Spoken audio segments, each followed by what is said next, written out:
He's literally just come off the stage. We've just grabbed him. We've just got him. And how was that? How was that for you? It was amazing, actually. It's one of the best festivals I've played here in London. It's so good.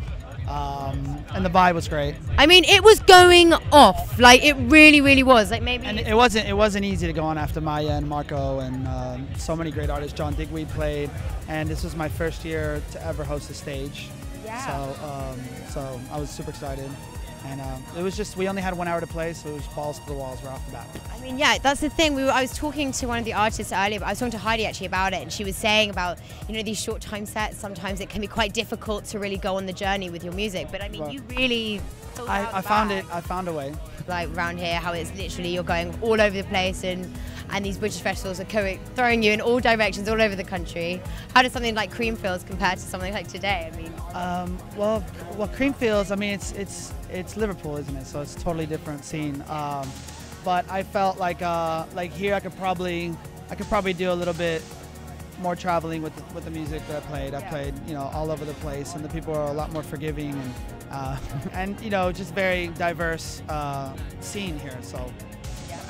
And you just released, some Heads Above, and that came out on the 18th. I mean, the success of that must be... Actually, yeah, I think it's at #1 now. I think something like that. So. #1, we've got it. And they're a band that I've loved for years. So remixing them was an honor, and came out on my own label, and it went off here. And I know Pete Tong played it here, and Sasha's. Yeah, I was gonna say, and Pete Tong and you have also, like, you've just been releasing some of his Essential Mix, and he's been speaking so highly of you. Actually, today he was saying you were one of his artists to watch, even more so for the summer. I mean, having someone like Pete Tong like give you that kind of credibility, he's such a legend. It must be just great hearing it. Is. I mean, because I grew up listening to him in the '90s, so.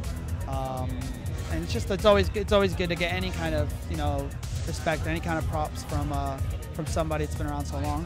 So I know I'm doing something right.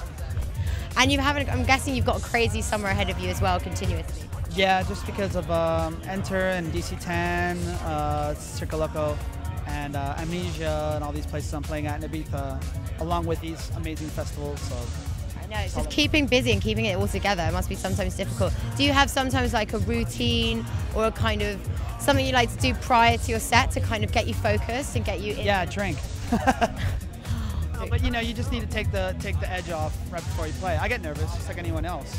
You know. And we all get nervous, right? If you don't get nervous, then you're not going to do a good job, right? So. And have you got any upcoming projects you want to quickly tell us about that are kind of in the woodwork? Any?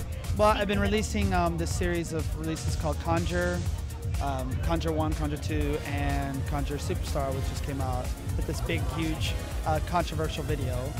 Controversial video?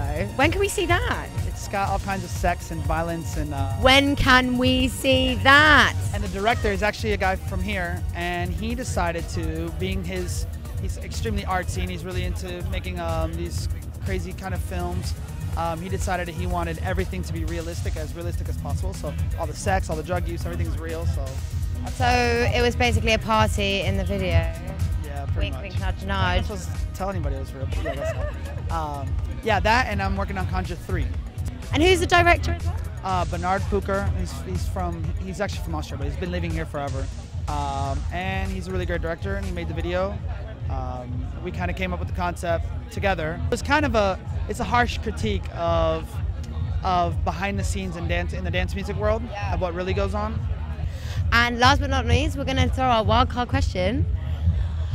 If you had to make your music into an animal to represent it, what would that animal be? I'd say my doggies, because they're Brussels Griffins, which are these cute little Ewok dogs, because they're actually quite ferocious sometimes. They can be, and they're really, really cute, and they're really, really soft. And I like for music to be both. I like for music to be tough. But thank you very much. You've been watching Zamka and Maceo Plex for DMO for Muzu TV. Thank you very much, guys. Hi, I'm Maceo Plex, and you're watching DMO Live.tv.